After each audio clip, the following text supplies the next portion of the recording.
Harry Potter y el Cáliz de Fuego. Capítulo 16. El Cáliz de Fuego. La noche de Halloween en Hogwarts tenía siempre esa calidad particular que combinaba el frío asentado sobre los terrenos con la decoración interior del castillo, las calabazas flotantes, los murciélagos de terciopelo negro que el profesor Flitwick organizaba en formaciones sobre las mesas del comedor, y las 1000 velas que ardían sin mechas visibles en el aire, producían una atmósfera que era simultáneamente festiva y un poco inquietante, como si el castillo estuviera honrando la noche en que las fronteras entre los mundos se vuelven permeables de una manera que no puede ser completamente celebrada ni completamente ignorada. Durante 2 días el cáliz había recibido los nombres de los candidatos, cada uno escrito en un trozo de pergamino y arrojado entre las llamas blancas con el gesto particular de quien hace una apuesta cósmica. Los gemelos Weasley habían intentado la poción de envejecimiento, y el resultado había sido exactamente lo que Hermione había predicho. Barbas blancas y la expresión de quienes reconocen una derrota pero no se arrepienten del intento. Esa noche, en el gran comedor lleno hasta los bordes, Dumbledore se puso de pie junto al cáliz. El Cáliz de Fuego está listo para hacer su elección, dijo.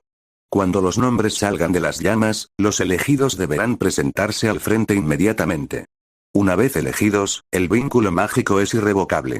Las llamas del cáliz, que hasta ese momento habían ardido blancas, cambiaron. Primero a rojo, luego a naranja, y luego escupieron el primer nombre. El pergamino flotó hasta los dedos de Dumbledore. El campeón de Durmstrang, leyó Dumbledore, es Víctor Krum. El ruido en el comedor fue colosal. Krum se levantó sin apresurarse, con esa indiferencia suya que era también una forma de dignidad, y caminó hacia el frente con paso tranquilo. Las llamas volvieron a moverse. La campeona de Beauxbatons, dijo Dumbledore, es Fleur Delacour. Fleur se levantó con una gracia que el comedor completo observó en silencio durante un segundo antes de explotar en aplausos. Caminó hacia el frente con el pelo plateado moviéndose en el aire quieto del comedor como si hubiera una brisa solo para ella. Las llamas ardieron de nuevo. El campeón de Hogwarts, dijo Dumbledore, es Cedric Diggory. La mesa de Hufflepuff entera se puso de pie. Harry aplaudió también. Cedric era una buena elección. Capaz, valiente, honesto. El tipo de persona que uno quiere ver representando a su escuela. Los 3 campeones se dirigieron a la cámara lateral. El comedor empezó a relajarse, la tensión de la espera transformándose en el ruido celebratorio de quienes han visto lo que esperaban ver. Y entonces el cáliz volvió a arder. Nadie lo esperaba. Las llamas blancas, que deberían haberse apagado después de elegir los 3 campeones correspondientes, ardieron de nuevo con una intensidad diferente, más profunda, con algo en sus bordes que recordaba a un color que no era exactamente ningún color, pero que la gente que lo veía después describía como el color de algo que empuja desde dentro. El cuarto pergamino flotó en el aire del gran comedor como una declaración que nadie había pedido. Dumbledore lo cogió despacio. Lo miró durante un momento que se extendió más allá de lo que debería haber durado. La representante de la tradición de la brujería, dijo finalmente, con una voz muy cuidadosa, es Camille Severin. Camille se quedó completamente quieta. Harry la miró. Tenía los ojos ligeramente más abiertos de lo usual, y estaba mirando las llamas del cáliz con una expresión que Harry tardó en identificar. Era el reconocimiento de algo que había sentido venir, pero que de todas maneras sorprendía cuando llegaba. Se levantó. Caminó. Desapareció en la cámara lateral. Las llamas ardieron de nuevo, con esa misma intensidad diferente. El representante de la tradición de la hechicería, dijo Dumbledore, es Cody Armaakivy. Cody cerró el Encantus que estaba leyendo. Se puso de pie. Ajustó los guantes. Y caminó hacia el frente con la misma calma con que hacía absolutamente todo. El comedor zumbaba con conversaciones que se atropellaban entre sí. 5 campeones. Nunca había habido 5 campeones. Y entonces las llamas ardieron una vez más. Esta vez, el fuego era diferente. Más rojo. Más oscuro en sus bordes. El calor que emanaba llegó hasta las primeras mesas del comedor de una manera que no lo había hecho antes, como si algo ajeno hubiera empujado la llama desde el interior y la llama lo hubiera aceptado a regañadientes, forzada, manipulada desde fuera por una mano que sabía exactamente lo que hacía. El pergamino que emergió tenía una presencia diferente en el aire, más pesado, o parecía más pesado, con esa cualidad de las cosas que han sido cargadas de intención antes de ser enviadas. Dumbledore lo cogió. Lo miró durante un tiempo que esta vez fue definitivamente demasiado largo. Sus ojos azules, detrás de las gafas de media luna, recorrieron el comedor hasta encontrar a Harry Potter. Harry Potter, dijo. Harry no se movió durante un segundo completo. Luego Ron lo empujó suavemente en el hombro y Harry se levantó de la manera en que uno se levanta cuando no ha elegido hacerlo, pero el mundo ha decidido que lo haga. Caminó hasta el frente. Entró a la cámara lateral. Y el año que estaba a punto de comenzar lo esperaba dentro, más oscuro y más complicado y más lleno de cosas que no habría elegido de lo que ninguno de ellos podía imaginar todavía. Y de pronto el cáliz sacó otro nombre. El nombre de Cosmo. Capítulo 17. Los 6 campeones. La cámara lateral del gran comedor era una sala de techos altos con paneles de madera oscura en las paredes y una chimenea que ardía con llamas normales, amarillas y naranjas, en marcado contraste con el blanco de las llamas del cáliz que aún podía recordarse como un negativo en los ojos si uno había mirado demasiado directamente. Los 5 campeones que ya habían sido elegidos estaban distribuidos por la sala cuando Harry entró. Víctor Krum miraba el fuego con los brazos cruzados con la postura de alguien que ha llegado a un lugar extraño y ha decidido no pretender que es familiar. Fleur de la Cobre estaba de pie junto a la ventana. Cedric Diggory se había apoyado en uno de los paneles de madera con una expresión que era más pensativa que nerviosa. Camille estaba sentada en una silla con sus notas sobre los muslos, aunque no las estaba leyendo. Cody estaba de pie junto a la chimenea con el Encantus bajo el brazo y una expresión que habría parecido perfectamente tranquila a cualquiera que no lo conociera bien. Cuando Harry entró, todos lo miraron. ¿Tú también?, dijo Cedric, con una expresión de perplejidad genuina. Aparentemente, dijo Harry. Pero tienes 14 años, dijo Fleur, con un acento que convertía cada vocal en algo ligeramente diferente a lo que Harry esperaba. Lo sé, dijo Harry. ¿Pusiste tu nombre en el cáliz?, preguntó Krum, con esa voz suya profunda y con acento eslavo. No, dijo Harry. Un silencio en la sala que tenía una calidad específica, la del silencio que precede a una conversación que nadie quiere tener pero que todos saben que es necesaria. Yo tampoco puse el mío, dijo Cody, sin énfasis particular, como si estuviera estableciendo un hecho técnico. El cáliz eligió fuera del proceso establecido. 2 veces. ¿Cómo es posible?, preguntó Cedric. No debería serlo, dijo Cody. El cáliz de fuego es un instrumento de selección mágica vinculante. Para que seleccione a alguien fuera de las condiciones establecidas, alguien debería haber manipulado las condiciones. Pausa. Lo que significa que alguien manipuló las condiciones. La puerta de la cámara se abrió. Entraron Dumbledore, el profesor Moody, la profesora McGonagall, Ludo Bagman y Bartemius Crouch. Entraron también la señora Maxime, Karkaroff con su indignación que no conseguía cubrir del todo su preocupación, y Miranda Holbrook, la directora de Luna Nova, que observaba la situación con la mirada de alguien que analiza antes de hablar. Harry, Cosmo, dijo Dumbledore, ¿pusieron sus nombres en el cáliz? No, señor, dijo Harry al mismo tiempo que Cosmo. Dumbledore los miró con esa mirada suya de quien evalúa la verdad no en las palabras sino en la persona que las dice. Lo creo, dijo simplemente. El problema, dijo Bagman, con esa energía suya de persona que encuentra los problemas como oportunidades inesperadas, es que el vínculo del cáliz es irrevocable. Una vez que el fuego ha escupido un nombre, esa persona está obligada a competir. ¿Ni siquiera en casos de manipulación?, preguntó McGonagall, con un tono que hacía que la pregunta sonara como una acusación dirigida a todos los presentes simultáneamente. El vínculo no distingue la causa de su existencia, dijo Crouch. El cáliz eligió. El vínculo existe. Romperlo requeriría una contrahechicería de una magnitud que ninguno de los presentes puede ejecutar sin consecuencias impredecibles para el elegido. Cody levantó la vista. ¿Puedo preguntar si el vínculo actual es diferente en alguna característica técnica al que tienen los otros campeones?, dijo. ¿A qué se refiere?, preguntó Crouch. Si alguien manipuló el cáliz para crear vínculos adicionales fuera del proceso normal, dijo Cody, esa manipulación debería ser detectable en la naturaleza del vínculo. La energía de un vínculo creado por manipulación oscura tiene una firma diferente a la de uno creado limpiamente. Pausa. Puedo verificarlo, si me permite examinar el cáliz. Crouch y Dumbledore intercambiaron una mirada. Mañana, con las condiciones adecuadas, dijo Dumbledore. Cody asintió. Y luego hizo algo que Harry no esperaba. Miró a los 4 campeones elegidos limpiamente, uno por uno, con esa atención suya que no juzgaba sino que reconocía, y dijo. Les pido disculpas por los problemas que nuestra presencia involuntaria puede causaros. No elegimos estar aquí. Pero ya que estamos, lo haremos bien. Fleur lo miró un momento. Luego asintió con una dignidad que Harry encontró inesperadamente conmovedora. Cedric extendió la mano hacia Harry. Ya que los dos somos de Hogwarts, dijo, podemos al menos ser de Hogwarts juntos. Harry le estrechó la mano. Y en esa cámara lateral, entre adultos que discutían sobre reglas y vínculos y precedentes, 6 personas que no habían pedido estar donde estaban encontraron el principio de algo que no tenía nombre todavía, pero que en las semanas siguientes se convertiría en lo más parecido a una alianza que ninguno de ellos había planificado tener.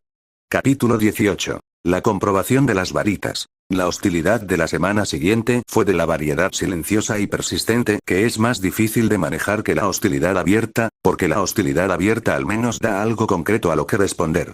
En cambio, la variedad silenciosa que Harry encontró en los pasillos de Hogwarts consistía principalmente en miradas calculadas, en conversaciones que se apagaban cuando él se acercaba y se encendían de nuevo cuando se alejaba, y en las insignias del campeón de Hogwarts que habían sido sustituidas por otras que decían apoya a Cedric Diggory, el campeón real de Hogwarts. La primera vez que Harry vio la insignia fue en el pecho de Draco Malfoy, que lo estaba esperando en el corredor con esa sonrisa particular suya que solo aparecía cuando creía tener alguna ventaja. Potter, dijo Malfoy. ¿Cuánto ánimo habría que tener para colarse en un torneo para el que no se reúnen los requisitos? O quizás ánimo no es la palabra correcta. No me colé, dijo Harry. Por supuesto que no, dijo Malfoy.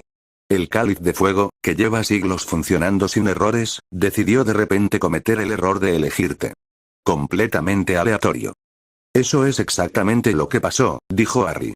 Cody pasó junto a ellos en ese momento, cargando el Encantus y varios papeles de notas, y miró a Malfoy con esa atención suya evaluativa que hacía que las personas que buscaban intimidar encontraran un territorio inesperadamente incómodo. Cody no respondía a la hostilidad con hostilidad ni con sumisión, sino con esa atención analítica suya que hacía que uno se sintiera examinado más que enfrentado.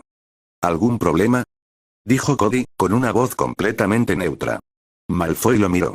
Y en esa mirada hubo un cálculo rápido. Cody no encajaba en ninguna de las categorías en las que Malfoy clasificaba a las personas, lo cual lo hacía impredecible, lo cual lo hacía incómodo.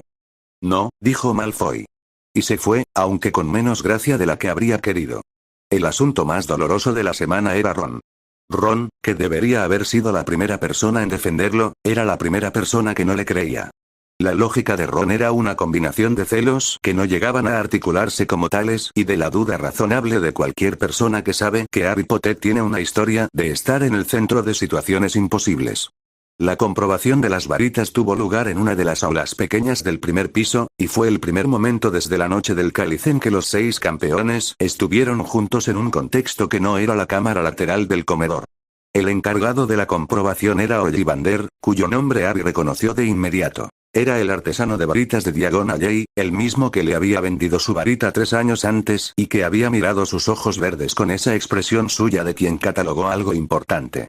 La varita de Fleur era de madera de rosal con un cabello de la cabeza de una vela en su interior, flexible y elegante. La de Krum era de olmo oscuro, rígida y poderosa. La de Cedric era de fresno, con pelo de cola de unicornio, equilibrada y fiable de una manera que decía mucho del carácter de su dueño. Cuando llegó el turno de Camille, Ollivander cogió su varita y la examinó con los ojos cerrados durante un momento más largo que los demás. Madera de tejo, dijo, con una fibra de hilo del tejido primario en el núcleo. No es un núcleo que yo haya usado jamás. ¿Quién hizo esta varita? Mi madre, dijo Camille simplemente. Ollivander asintió lentamente, con el respeto específico de quien reconoce el trabajo de alguien que sabe lo que hace. Extraordinaria, dijo. El núcleo es único. Activo de una manera que los núcleos convencionales no son. Esta varita no conduce magia. Participa en ella. Camille no dijo nada, pero algo en su expresión indicaba que esto no era una revelación sino una confirmación. Cody extendió la mano cuando Ollivander se giró hacia él, pero en lugar de ofrecer una varita, abrió la palma para mostrar el anillo que llevaba en el dedo índice. Un anillo de plata oscura con el símbolo del círculo de los 6 fundamentos grabado en su superficie. Ollivander lo miró con una expresión de fascinación genuina. No es una varita, dijo. No, confirmó Cody. Es el catalizador equivalente para un hechicero. La composición energética es diferente. No hay núcleo orgánico. La energía se genera desde el interior del portador y el anillo simplemente la dirige. El metal es una aleación que los hechiceros hemos desarrollado específicamente para este propósito durante siglos. Notable, dijo Ollivander. Absolutamente notable. 50 años en este oficio y todavía hay cosas que no he visto. La varita de Harry fue la última. Ollivander la recibió con esa reverencia específica suya, y cuando la agitó y salió una lluvia de chispas carmesí, sonrió de la manera en que sonríen las personas cuando un viejo instrumento demuestra que sigue siendo exactamente lo que siempre fue. El hermano de gemelo, dijo Ollivander en voz baja, casi para sí mismo. La varita que importa. Harry supo exactamente a qué se refería. Y la mención le produjo esa presión familiar en la cicatriz, que no era dolor sino recordatorio. Rita Skeeter, que Harry no había visto meterse en el aula, pero que claramente llevaba ahí suficiente tiempo como para haberlo observado todo, se materializó a su lado con la eficiencia de alguien que ha hecho de la aparición sorpresiva una técnica profesional. Harry, dijo, con ese entusiasmo suyo que tenía la calidad específica del entusiasmo de quien no lo siente pero lo simula con suficiente práctica, unas palabras para el profeta, quizás. Harry la miró. Miró la pluma verde venenosa que ya estaba en su mano, tan verde que parecía diseñada específicamente para hacerse notar antes de que su dueña pudiera ser ignorada. Miró el blog de notas que ya estaba abierto en una página en blanco que prometía no seguir estándolo por mucho tiempo. No, dijo, y salió del aula. Detrás de él, oyó a Rita Skeeter hacer clic con la pluma, y supo, de esa manera en que uno sabe las cosas que van a resultar problemáticas, que eso no iba a ser el final de Rita Skeeter. Capítulo 19. El colacuerno húngaro. Hagrid lo encontró 3 días antes de la primera prueba. Lo encontró en el pasillo, con un ven a verme esta noche, Harry, medianoche, con la capa invisible pronunciado en un susurro que era del volumen habitual de la voz normal de Hagrid, lo cual significaba que lo escucharon al menos 3 estudiantes de los alrededores y probablemente una profesora en el aula adyacente. Pero Harry fue. La cabaña de Hagrid olía como siempre, a tierra y a piel de animal y a algo vagamente ahumado que podría ser su chimenea o podría ser la última criatura que había intentado domesticar. Hagrid estaba de pie junto a su mesa con una expresión en la cara que Harry reconoció como la de los momentos en que Hagrid quiere decirte algo que sabe que va a afectarte y está calculando cómo decirlo. Siéntate, Harry, dijo Hagrid. Harry se sentó. Miró a Hagrid. Hagrid miró a Harry. Y luego, con el rodeo de alguien que ha llegado a la conclusión de que no existe una buena manera de decir ciertas cosas y que por tanto es mejor decirlas directamente, Hagrid dijo. La primera prueba son dragones. Harry procesó esto durante un momento. Dragones. 6, dijo Hagrid. 1 por campeón. Ya están aquí, en el bosque. Los trujeron anoche. Yo los he visto. ¿Qué tipo de dragones? Preguntó Harry. Hay un colacuerno húngaro, dijo Hagrid, con un tono de admiración que en cualquier persona más razonable habría sido terror. Las púas de la cola tienen un alcance considerable. Escamas negras, cuernos de bronce, ojos amarillos que te miran y tienes la impresión de que te están pesando. Y hay un bola de fuego chino, con sus escamas escarlata y esos ojos dorados protuberantes, lanza llamas rojizas que pueden reducir una piedra a ceniza. Un hocicorto sueco, que es azul plateado y tiene la llama azul más caliente que existe. Un gales verde común, verde melocotón que se camufla bien con la hierba, prefiere las ovejas pero no le hace ascos a los humanos si lo provocas. Y Harry, también hay 2 que son distintos a todos los que yo haya visto antes. Hagrid se detuvo. Y en esa pausa Harry reconoció algo más que la admiración habitual de Hagrid ante las criaturas. Algo parecido al asombro genuino de alguien que ha pensado que ha visto todo lo que hay que ver y acaba de descubrir que estaba equivocado. ¿Distintos cómo? Preguntó Harry. Distintos de que no son variedades conocidas en los registros del ministerio, dijo Hagrid. No los han clasificado todavía. El primero camina sobre 2 patas, como un ave pero mucho más grande, de color azul turquesa con espinas en la cola y una corona de espinas en la cabeza que cuando las extiende parece una llamarada helada. Preciso. Rápido. Y el olfato, Harry, ese dragón rastreó a 2 de los cuidadores antes de que pudieran moverse. ¿Y el otro? Preguntó Harry, aunque algo en su pecho ya sabía la respuesta. Blanco, dijo Hagrid, y en esa sola palabra había reverencia. Completamente blanco. Tamaño, Harry, es el dragón más grande que he visto en mi vida, y yo he visto dragones. Ojos rojos. Y cuando ruge, el rugido hace vibrar el suelo. No solo se oye. Se siente. El tipo de criatura que uno mira y entiende inmediatamente que es algo que no ocurre muy a menudo. Harry pensó en Camille, en el nader mortífero. Pensó en Cody, en el pesadilla monstruosa. Y pensó en Cosmo, para quien ese dragón blanco y enorme era el desafío. ¿Cuál es el mío?, preguntó Harry. El colacuerno, dijo Hagrid. Es el más feroz de todos, Harry. El más peligroso. Las púas de la cola tienen un alcance que no tiene ningún sentido para un animal de ese tamaño. Y es inteligente. Más inteligente de lo que la gente cree que son los dragones. Harry salió de la cabaña de Hagrid esa noche con la información que necesitaba y con el peso específico de esa información depositado en algún lugar entre el pecho y el estómago. Buscó a Cody. Lo encontró en la biblioteca, como siempre. La primera prueba son dragones, dijo Harry, sentándose frente a él sin preámbulo. Lo sé, dijo Cody. ¿Cómo lo sabes? Karkaroff vino al bosque esta tarde. Lo siguió Moody. Moody me lo dijo después, con el pretexto de advertirme. Aunque en realidad creo que lo hizo porque quería ver cómo reaccionaba ante la información. Harry lo miró. ¿Moody te advirtió? Repitió. A mí y a ti, dijo Cody. A los campeones que no deberíamos estar ahí. Se interesa específicamente por nosotros, Harry. Ese interés me parece notable. Demasiado específico para ser solo compasión pedagógica. Harry pensó en el ojo de cristal azul que veía a través de las paredes. En esa voz áspera que les había mostrado las maldiciones imperdonables con la eficiencia de alguien que las conoce de primera mano. ¿Cuál es tu estrategia para el pesadilla monstruosa?, preguntó. El pesadilla puede envolver su cuerpo entero en llamas, dijo Cody, con la misma calma con que habría descrito el tiempo que haría mañana. Es un dragón que usa el fuego no como proyectil, sino como estado permanente de su propio cuerpo. Escupe gel queroseno que arde como líquido, no como llama convencional. Su límite de disparo es de 10 bolas de fuego. Pausa.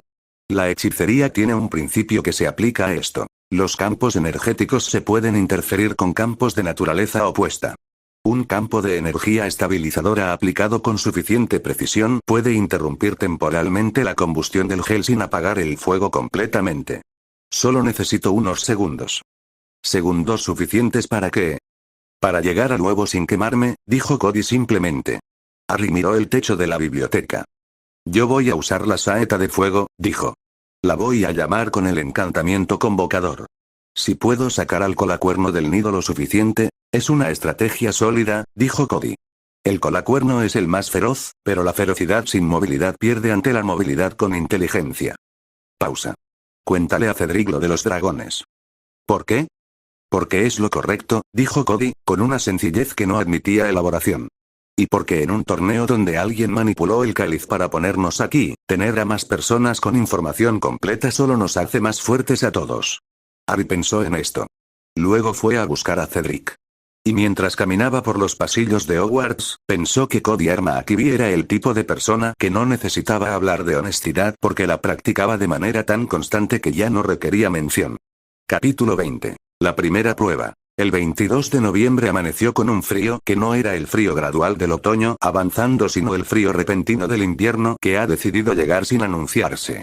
Los terrenos de Hogwarts estaban cubiertos de escarcha cuando Harry los cruzó hacia el área donde la primera prueba tendría lugar, un recinto vallado al norte del bosque prohibido que había sido construido expresamente para el evento, con gradas de madera que ya estaban llenas cuando Harry llegó. El área olía a tierra quemada y a algo más antiguo que el fuego, algo que era el olor del tiempo y del poder concentrados en el mismo lugar durante demasiado tiempo. Los 6 campeones fueron reunidos en una tienda de tela gris junto a la entrada del recinto. El orden de los dragones se sorteó. Cada campeón metería la mano en una bolsa y sacaría una miniatura del dragón que le correspondería enfrentar. Fleur sacó el cáliz verde común en miniatura, verde y con alas translúcidas, que se retorció en su mano con delicadeza. Cedric sacó el hocicorto sueco, azul plateado y brillante, que abrió diminutas fosas nasales y exhaló un soplo de calor imperceptible. Víctor sacó el bola de fuego chino, con sus escamas escarlata y sus ojos dorados protuberantes, que emitió un sonido como de ronroneo profundo y satisfecho. Camille metió la mano y sacó una miniatura diferente a todas las demás. Era de un azul turquesa brillante, bípeda, con una corona de espinas en la cabeza y una cola larga y musculosa armada de espinas que incluso en miniatura tenían una precisión amenazante. El nader mortífero se sacudió en su palma, volvió la cabeza hacia los lados con esa limitación visual suya, y orientó sus fosas nasales hacia el aire como si rastreara algo. Camille lo miró durante un momento.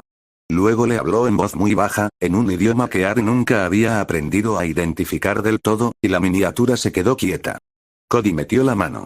Sacó una miniatura roja, naranja y dorada, con dos cuernos curvados hacia atrás y una postura que transmitía orgullo incluso a escala reducida. El pesadilla monstruosa.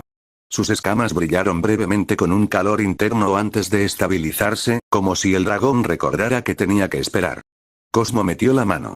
Y la miniatura que sacó era completamente blanca, de ojos rojos diminutos que brillaban con una intensidad completamente desproporcionada con su tamaño, con púas por todo el cuerpo y una cola cuya punta era de un rojo oscuro.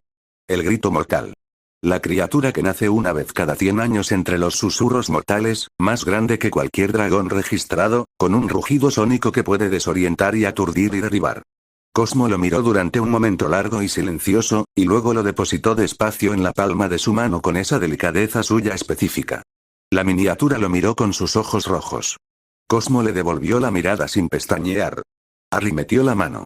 La miniatura que sacó era negra, con ojos amarillos que brillaron en cuanto la luz los tocó, y púas en la cola que irradiaban una amenaza completamente desproporcionada con su tamaño. El colacuerno húngaro se retorció en su palma con una fuerza que el tamaño no debería poder producir, y lo miró con esos ojos amarillos con la fijeza de algo que ha decidido que él en particular es el objetivo. Harry tragó saliva. Fleur de la Cobre entró al recinto la primera. Harry la oyó desde la tienda. El rugido del galés verde común, luego el silencio de quien lanza un encantamiento, luego el sonido extraño de un dragón roncando, lo cual era lo suficientemente inesperado como para que incluso Harry sonriera brevemente. Luego el rugido de cuando el encantamiento se rompió y el dragón quemó la falda de Fleur antes de que pudiera completar la toma de nuevo. Las gradas rugieron. Cedric fue el segundo. Harry oyó la transformación, una roca en un perro, lo supo después, y el sonido de patas de dragón en la tierra al girarse, y luego el grito de alivio colectivo de las gradas cuando Cedric cogió el huevo, y el siseo de la llama que lo alcanzó parcialmente antes de que pudiera retirarse completamente. Herido. Pero vivo. Con el huevo. Víctor fue el tercero.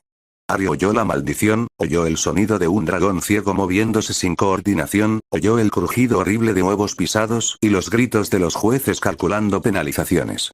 Krum cogió el huevo. Con coste. Camille fue antes que Harry. El nader mortífero era exactamente tan hermoso y exactamente tan letal como su nombre prometía.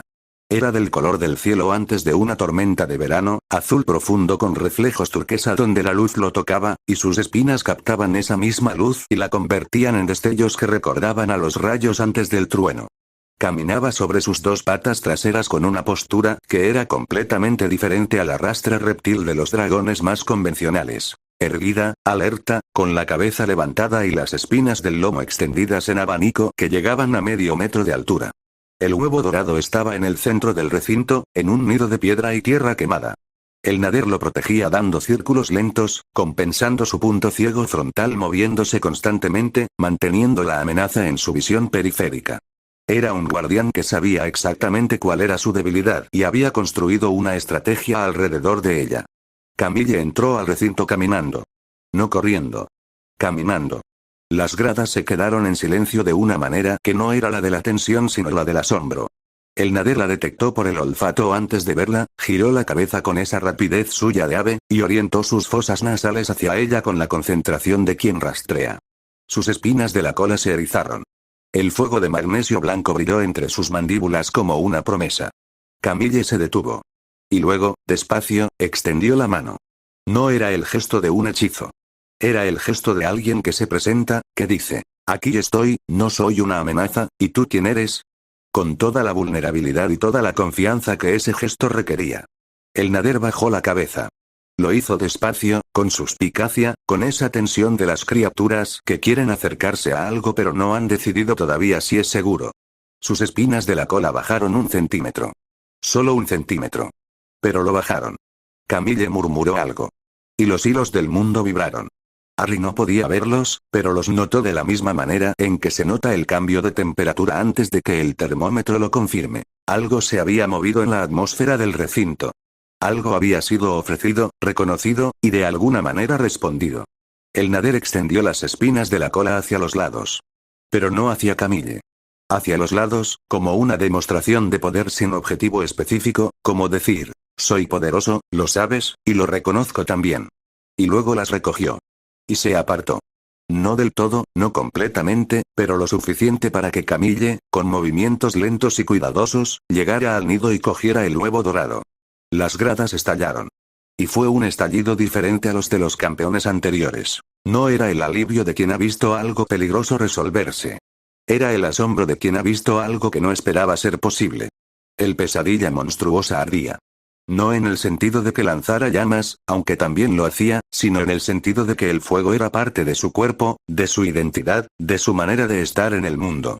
Cuando Cody entró al recinto, el dragón ya estaba cubierto en llamas. Rojas y naranjas y doradas, sus escamas brillando desde dentro como brasas en forma de criatura viva. Sus ojos amarillos miraban a Cody con la inteligencia específica de las criaturas que entienden a los humanos sin necesitar su lenguaje. Sus 97 dientes eran visibles cuando abrió la boca y exhaló gel queroseno que ardió en el aire antes de tocar el suelo. Cody se detuvo a la distancia que había calculado previamente. Extendió la mano derecha, con el anillo brillando suavemente en el índice.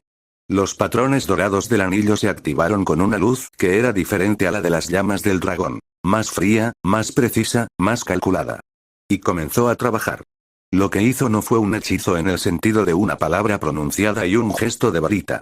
Fue algo más parecido a una negociación energética. Proyectó desde el anillo un campo de interferencia que no atacaba las llamas del dragón, sino que creaba a su alrededor una presión opuesta, como dos corrientes de agua que se encuentran y se cancelan mutuamente en el punto de contacto. El aire entre Cody y el pesadilla monstruosa parpadeó una vez, como si la realidad hubiera tenido un momento de duda, y luego se estabilizó en algo diferente a lo de antes. Las llamas del pesadilla monstruosa no se apagaron. Pero en el radio inmediato a Cody, su temperatura cayó lo suficiente para hacer posible el movimiento. No cómodo. Posible. El dragón rugió. Era el rugido de alguien que ha visto una cosa antes de decidir qué hacer con ella. No de ataque. De evaluación. El pesadilla monstruosa no era solo fuego y ferocidad. Era también orgullo, y el orgullo requería entender lo que se enfrenta antes de destruirlo. Cody caminó hacia el nido. El pesadilla monstruosa lo siguió con los ojos, moviendo la cabeza con esa manera suya de quien tiene demasiado orgullo para ignorar algo pero demasiada curiosidad para atacarlo sin haberlo entendido primero. Cody llegó al nido. Cogió el huevo. Y mantuvo el campo de interferencia activo mientras retrocedía, porque el campo requería concentración continua y la concentración continua requería no pensar en el hecho de que tenía a un dragón ardiente a 10 metros de distancia mirándolo como si fuera un problema interesante que todavía no había resuelto. El pesadilla monstruosa soltó un chorro de gel queroseno. Pasó a 30 centímetros de la cabeza de Cody y aterrizó en el suelo del recinto donde ardió con esa especificidad suya de llama que se derrama en lugar de elevarse. No lo persiguió. Había tenido su momento de declarar que podría haber sido diferente. Los jueces anotaron sus puntuaciones. Una de las juezas, la profesora de hechicería del colegio, tenía los ojos ligeramente brillantes. Era la primera vez que veía hechicería de ese nivel ejecutada bajo presión real, y lo sabía. Cosmo entró al recinto con el grito mortal esperándole. Era exactamente lo que Arid había descrito y completamente diferente a cualquier descripción que pudiera haber dado.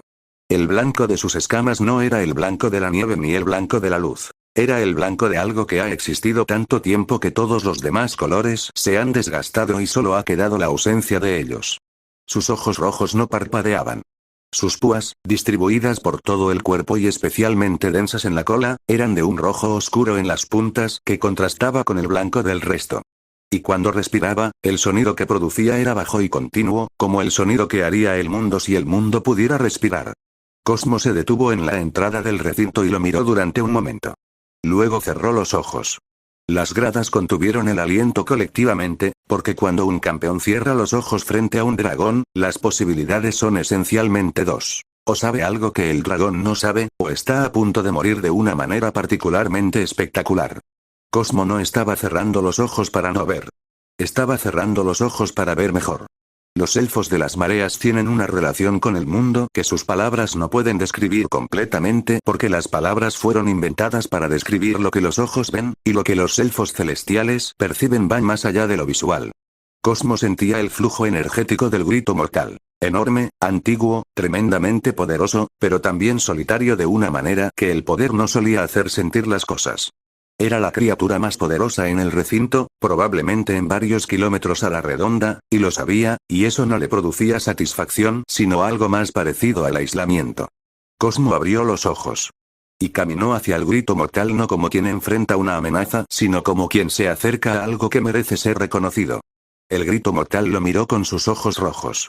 Bajó la cabeza enorme hasta que estuvo al nivel de Cosmo. Un movimiento que no era de ataque sino de aproximación, del tipo que hacen las criaturas cuando algo en el mundo les resulta suficientemente inusual como para merecer examen directo. Cosmo levantó la mano. La puso sobre el hocico del grito mortal. El grito mortal no se movió. Y Cosmo, con la mano apoyada en la cabeza de la criatura más rara y más poderosa del recinto, caminó despacio hacia el nido y cogió el huevo dorado mientras el grito mortal lo seguía con esos ojos rojos, inmóvil, como si estuviera decidiendo algo que llevaría mucho tiempo en decidir. El silencio de las gradas cuando Cosmo salió del recinto con el huevo fue diferente a todos los silencios anteriores. Era el silencio de quien ha visto algo que no sabe cómo nombrar. Luego las gradas explotaron. El colacuerno húngaro era negro como la ausencia de luz. Sus escamas absorbían la luz del sol de noviembre en lugar de reflejarla, sus cuernos de bronce captaban la luz de una manera diferente, como instrumentos diseñados para atraer en lugar de decorar, y sus ojos amarillos brillaban con una intensidad que no era la de la inteligencia sino la de la concentración más pura, la de una criatura que había decidido que lo que tenía delante era el único objeto en el mundo que importaba en este momento. El huevo dorado estaba en el nido. El colacuerno rugió cuando Harry entró al recinto, y el rugido era de la variedad que no advierte sino que declara. Harry no tenía su escoba. Necesitaba llamarla. Acción saeta de fuego. El colacuerno lanzó un chorro de fuego en la dirección donde Harry había estado un segundo antes, donde Harry ya no estaba porque había saltado hacia un lado con la velocidad del instinto puro. El fuego negro del suelo del recinto donde había aterrizado humeó durante un momento, y el olor a piedra quemada fue lo suficientemente fuerte como para ser casi tangible. La saeta de fuego llegó desde los dormitorios de Hogwarts con una velocidad que era pura y sencillamente hermosa, incluso en ese contexto, incluso con un colacuerno húngaro lanzando fuego en su dirección. Harry la cogió en el aire, se subió en un solo movimiento fluido que 3 años de práctica habían vuelto completamente automático, y ascendió. El colacuerno lo siguió con los ojos. Y luego, con una agilidad que Harry no esperaba de un dragón de ese tamaño, desplegó las alas y ascendió también. Y entonces comenzó lo que las gradas describirían después como el vuelo más rápido y más insensato que habían visto jamás en ningún partido de Quidditch. Harry virando, ascendiendo, cayendo en picado, girando sobre el eje de la escoba a velocidades que hacían que su cuerpo comprendiera el concepto de inercia de maneras completamente nuevas, con el colacuerno persiguiéndolo en el aire con esa ferocidad suya que no tenía estrategia sino solo propósito, las púas de la cola extendidas como un sistema de armas desplegado en vuelo. Harry viró hacia arriba de manera tan brusca que el colacuerno no pudo seguirlo sin girar. Y en ese giro, en esa fracción de segundo en que el dragón tuvo que redirigir toda su atención al problema de la física de su propio cuerpo en movimiento, Harry viró hacia abajo. El nido estaba abajo. El huevo estaba en el nido. El colacuerno estaba mirando hacia arriba.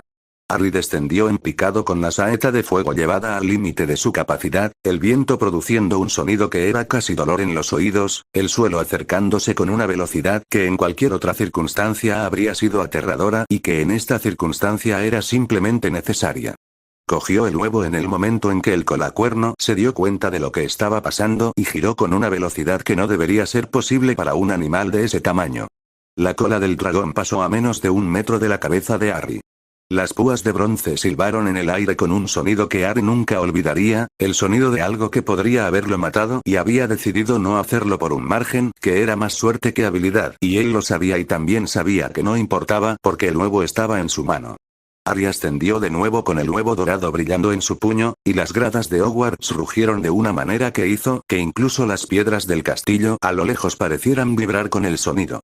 Tenía el huevo. Tenía la pista. Y tenía el corazón latiéndole tan rápido que tardó varios minutos en poder respirar en una sola dirección. Pero estaba vivo. Los 6 campeones estaban vivos.